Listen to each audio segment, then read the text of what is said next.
Welcome to Community Matters for another day. I hope you're having I was going to say a good run up to Christmas, but you're probably listening to this in January. So still a run up to Christmas. There's another one coming. There's always another one coming. Anyway, Community Matters today. It's my pleasure to welcome into the studio Fiona Ormiston from the Primrose Foundation. Hi, Fiona. Hello. Hi. Thanks for coming in. Now, we've had a little chat off air about everything apart from the Primrose Foundation, really. We've discussed all kinds of things, but we haven't discussed the topic. So this is a great opportunity for me just to ask you, what's the Primrose Foundation in a nutshell, and how did you get involved? So the Primrose Foundation is our local breast cancer charity, and the charity supports the work of the Primrose Breast Care Centre, which is on level 7 at Derriford Hospital. Mm-hmm. And I got involved because 7 years I was diagnosed completely out of the blue with breast cancer. I had no lumps, no bumps, no symptoms. I live in Stoke in Plymouth.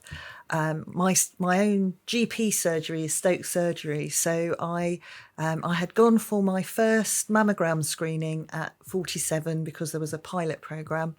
Then I went at 50, and then at 53 I was called back, but no lumps, no bumps, no symptoms. And when I was called back, I'd had the initial mammogram at the Guildhall. There's now going to be a new centre, which I can talk about later. Mm-hmm. But I was then called to the Primrose Breast Care Centre, where, much to my surprise and quite a lot of shock, I was diagnosed with breast cancer in my left breast. So, I mean, first thing that strikes me as a complete uninitiate in things of breast cancer and breast care, it sounds like logically, wow. So really being checked, even if you've got no problems and nothing, you think is a really important thing to do. Oh, absolutely. And in Plymouth, we've got a little bit of an issue because once ladies get to the age of 50, they will get referred for screening, breast screening, and they go on the programme, and it's once every 3 years. But there are certain areas in Plymouth, and I live in one in Stoke, but Stonehouse, Devonport, parts of North Prospect, where for whatever reason ladies don't come forward when they're called for screening. Now, if I hadn't gone for screening that day, I just popped into town, into the Guildhall. It's not the most comfortable thing, but it's certainly not. It's not dreadful. It's just 10 minutes of your day. If I hadn't gone to that, I don't think I'd be sitting here today. So I don't think I'd be here. Because you wouldn't have known anything was amiss. No. Like I say, I had a sneaky sort of breast cancer. It was called invasive lobular carcinoma. So it wasn't in the milk ducts. It was in the milk lobules, the fatty bits, and it had actually started to migrate. It started to escape. So I was very pleased to be I wasn't pleased to be diagnosed, but I was very grateful to be diagnosed and picked up. Now, I think we mentioned a couple of things there. Primrose Breast Care Unit and Primrose Foundation. Primrose Breast Care Unit up at, we're going to call it Derriford because everyone in Plymouth does. I know technically it's University Hospital Plymouth. But I mean, was that like a consolidated all services in one place? What was the reason for it being set up, do you know? So it was actually set up almost, over 20 years ago. And it was to make a one-stop shop so that if you had an issue, you didn't have to go to one place for an ultrasound and another place for a mammogram, and then somewhere else to meet a consultant, and then somewhere else to meet a radiographer. So it's a one-stop shop, and it's a great unit. And the staff who work up there are all utterly brilliant. And in fact, I was up there on Tuesday just to drop off some sweeties and satsumas. But the staff are brilliant, and they're a different team. So there's the admin team, there's the screening team, and they send out all the letters and liaise with the GPs, the breast care nurses, the radiographers and mammographers who do all the use all the mammography machines, and then we've got the consultants, and we've got breast surgeon consultants and also radiographer consultants as well. And they all work as one great team. So if you get referred through your GP, you go to one place and you go to, I think it's called the One Stop Clinic, and everything gets done for you there and then. Okay, so hence the need to have something like a charity, the Primrose Foundation, supporting it. That we might need to touch on that because people are going to think, "Hang on, surely that's the NHS. Why do we need a charity?" But we can maybe touch on that in a minute. Just briefly, while we're having a chat here, because I found this interesting. You've not always been involved in breast care charities and Primrose Foundation and things. What did you do before that? So I'm the daughter of a Royal Marine, so that's how I'm from Deal in Kent originally, but I came to Plymouth when I was about 7 or 8. Went to Widey Court Primary School a long time ago. Did the 11 plus. Went to Plymouth High, and then I worked for Marine Projects, as it was then, Princess Yachts today. Met my husband, who was in the Royal Navy. We got married, and then had 3 children, and then when my husband decided to leave the Navy, I thought, right, I'm going to university. So I went to Marjohn's and I did a geography with history degree. Then I did my PGCE so I could teach. And then I've been teaching for the last 27 years. I've just recently retired from education, but I loved it. I know we're off topic there with that and probably end on this, but for me that's inspiring because that was sort of like not your classic go to uni in your late teens. That was your 30s, wasn't it? Yeah. So I was 34 when I started teaching, and I started at Tamarside, which is now Marine Academy. And I was very happy there for a long, long time. And then had a promotion job at Lipson, from Lipson, which is a cooperative academy, so very different. And then from there, I went to Devonport High for boys. Absolutely loved that. And from there, I ended up at Stoke Damerel Community College, which is on my doorstep. I only live 5 minutes away from the school. A real community college. It involves Scott College as well, and I taught geography. Absolutely, it's the best subject. Never mind maths, English, science, geography is all around you. Well, there we go. There's a plug for anybody wanting to study geography and go on to be a teacher. Fiona, we'll take a break for some music. Don't go anywhere, folks. We're going to hear some more from Fiona right after this. So we're back with Fiona Ormiston, talking about the Primrose Foundation, talking about the topic of breast care and your own cancer journey, Fiona. That was 7 years ago, your diagnosis, is that right? Yes, yeah. So I was picked up from 3-yearly screening. So it's really important. Please go to your screening when you're called.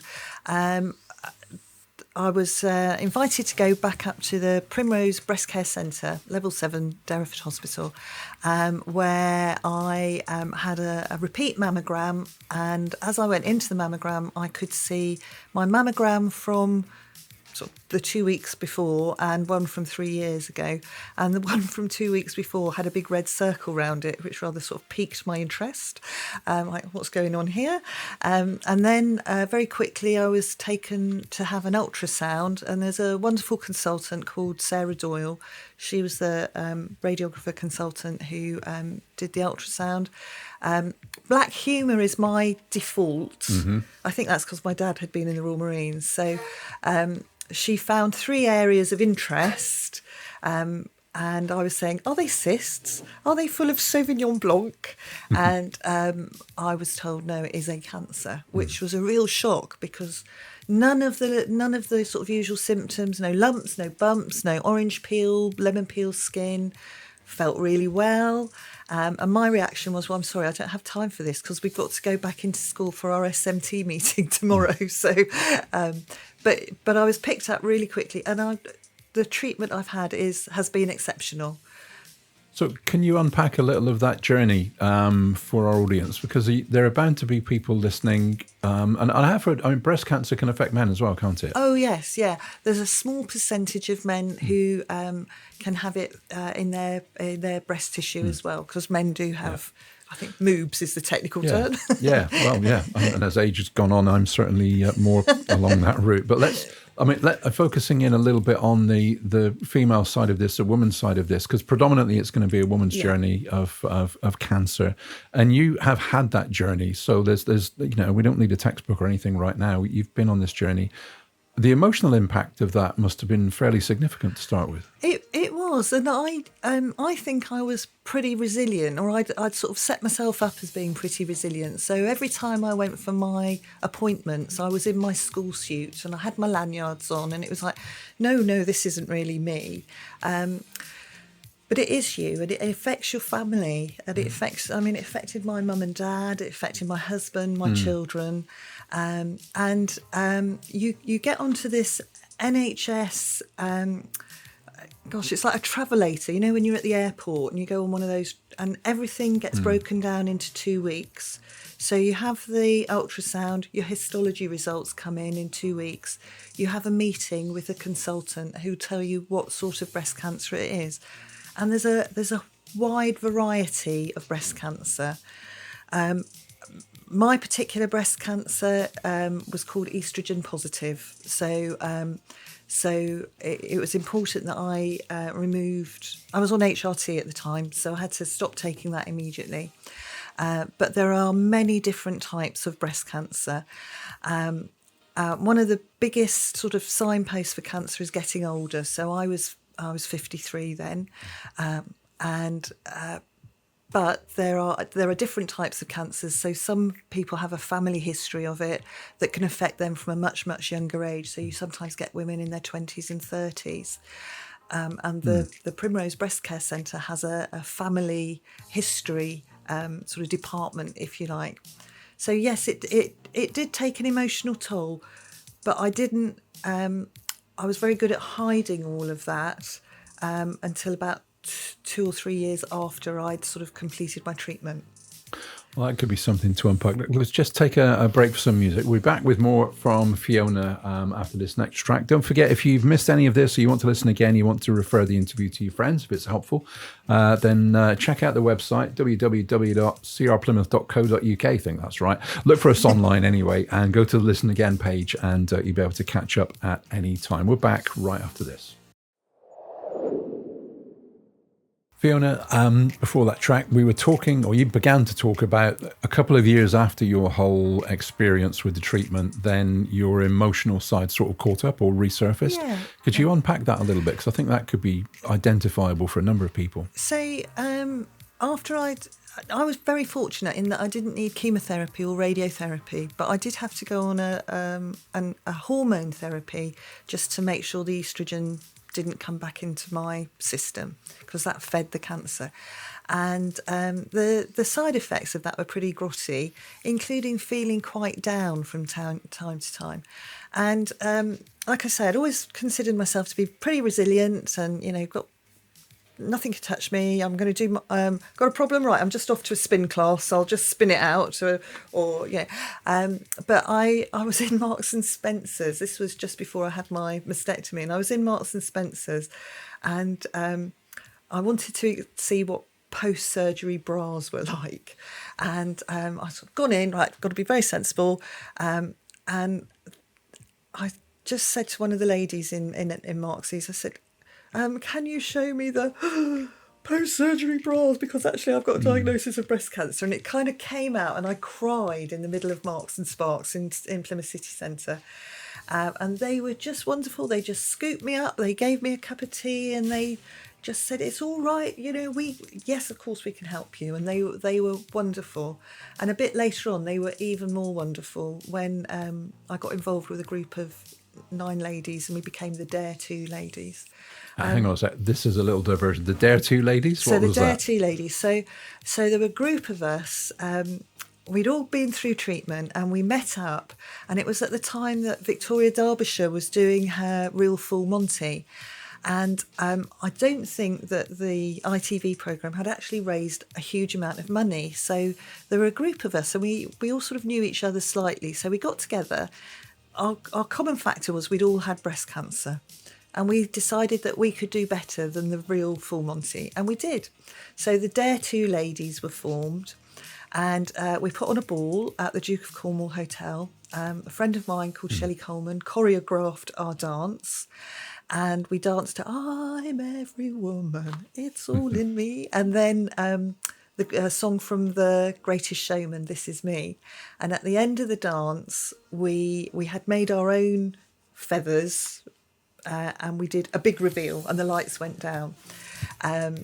And then we did a subsequent ball and another one after that, and we raised £35,000 for the Primrose Foundation. That's a good amount. That's a good amount for 9 ladies to raise. And it's been really good fun. I've sort of stepped back from it now, but the girls are a great bunch, and I believe they're going to do another ball in October next year. So yeah. I mean, that is quite a daring thing to do, isn't it? Because you've got whole issues of body image, which is super high on the agenda with social media nowadays. Yeah. It's a major thing that causes mental health issues everywhere. Yeah. That's very brave. It is, I think, because, and we'd all had slightly different stories, but we'd all been through Primrose in some form or another.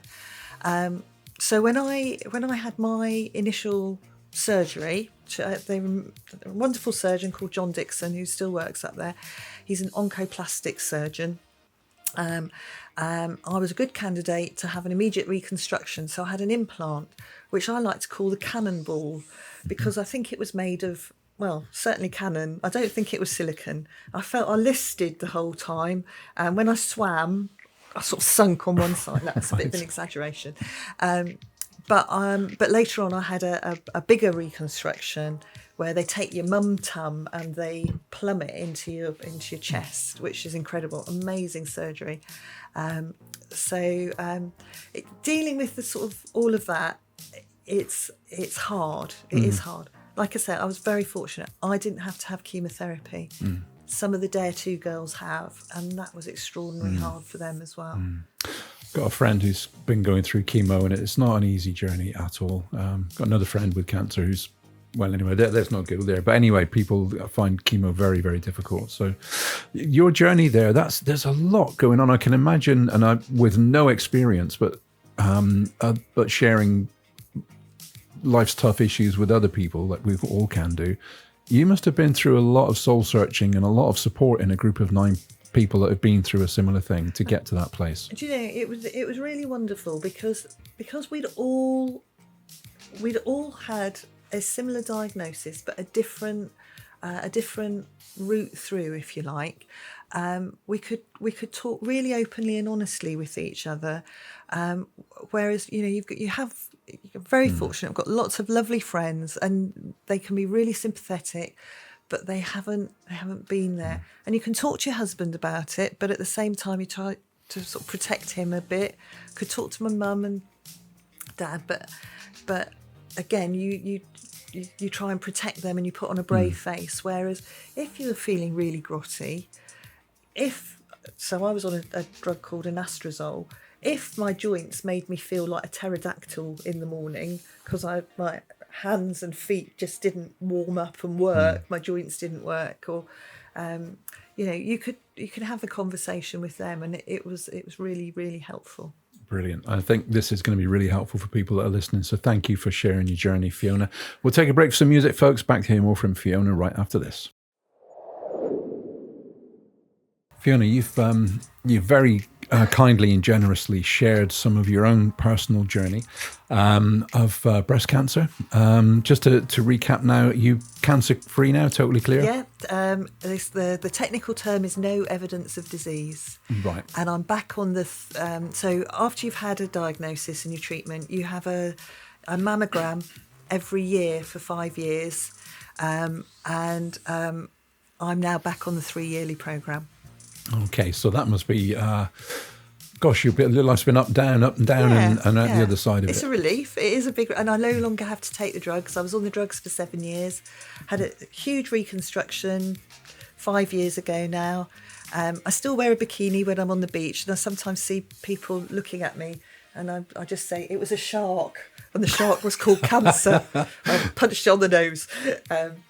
But as a result, what everything, I'm sure everything happens for a reason. As a result of having the diagnosis, I got to meet the Dare 2 ladies. As a result of meeting them, I was invited to become a trustee of the Primrose Foundation.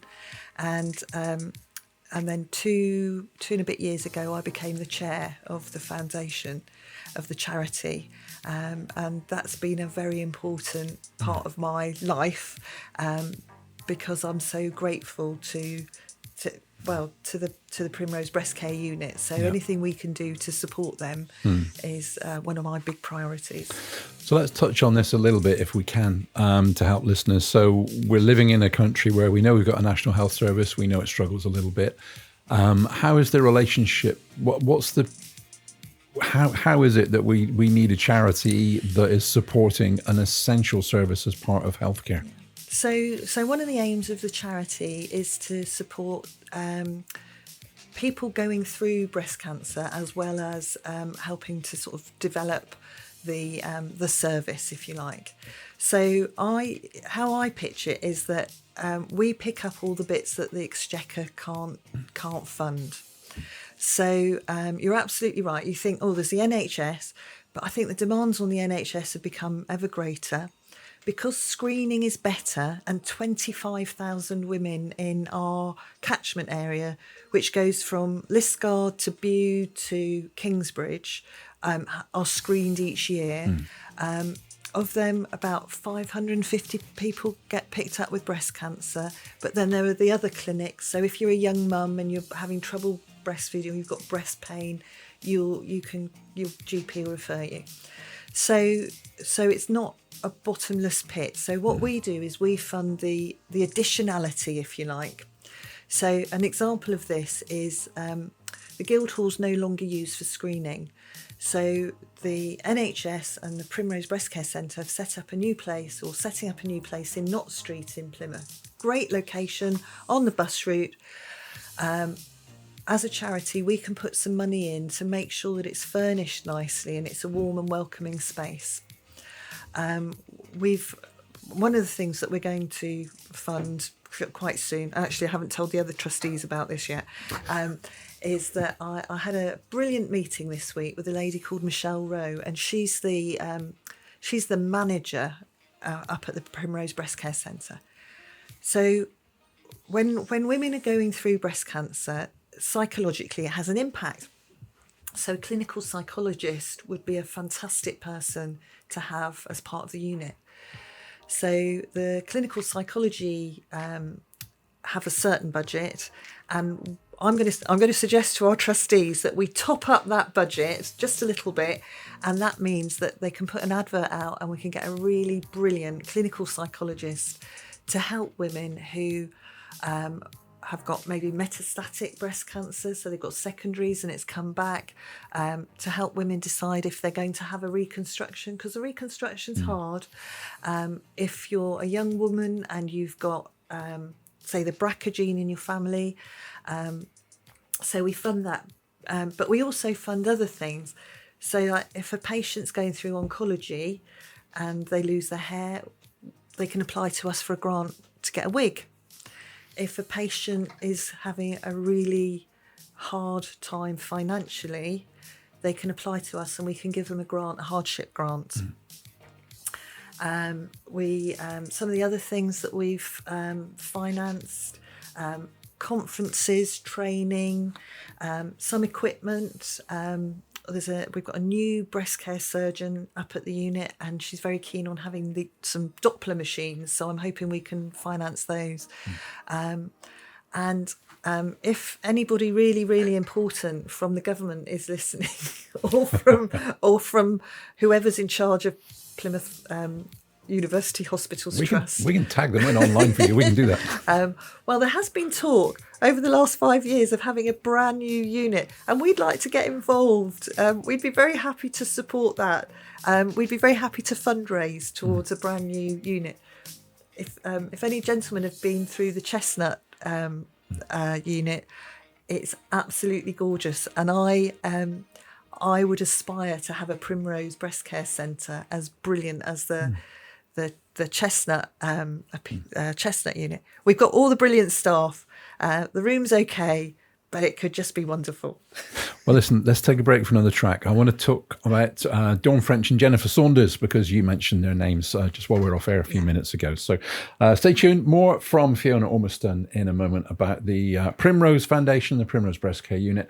And if you catch up on the catch-up, you'll hear it all again. What am I trying to say? If you've missed any of this, you can catch us on the catch-up on the website. I'll give you details in a moment. Fiona, we're time's going to beat us in a moment. We're going to coming up to the end of it. So this is the bit where we ask people to get involved and inspire people with how they can help. And also, dropping in the names Dawn French and Jennifer Saunders is always good. So you mentioned them and said you've got something really exciting to tell us about that. Tell us about that. Right, we have. Every October, it's Breast Cancer Awareness Month. And this October, we asked a company called Pushed, who I'd met through the Plymouth Chamber of Commerce. I asked them if they could possibly put together an animation for us to tie in with our Love Yourself to be Breast Aware campaign. And they did. And they produced this absolutely marvellous, wonderful, extraordinary animation. And we've sort of developed a really good relationship with Dave and Karen Meadows through that. So Karen phoned me and she said, I'll just let you know that actually Dawn French has seen your script. And we found out that on this week, actually, Dawn French had phoned Jennifer Saunders and said, you ought to be involved in this because you've had breast cancer. So yesterday they were in a studio somewhere in Plymouth and they have recorded the script that goes with our animation, and I'm thrilled to bits with it because the Primrose Foundation will be celebrating 30 years next year. And it's a really big deal. We're a little charity, but we've got a big heart, and we're trying to get ourselves known so we can carry on supporting the amazing work done at the Breast Care Centre. So if there's anybody out there who's got some hours spare, we're always looking for volunteers.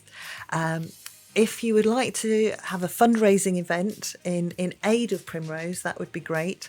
Or if you would like to come to one of our Primrose events, and we've got 3 events planned, big events for next year.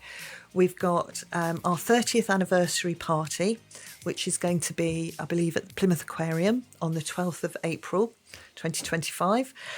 We've got the Breast Fest, which happens on Lara Bridge. And that's happening. I'm sorry, I've got to comment on the name, the Breast Fest. It's a festival about breasts, yep, and a huge fundraiser, and it's run by Madeline Matthews, who is our charity manager, but another wonderful trustee called Kaylee Davenport, who is a breast care nurse, and also Teresa Williams, who's a mammographer. So they're the 3 who organised that last year. And then finally, we're thinking about having a Christmas party, details to be decided.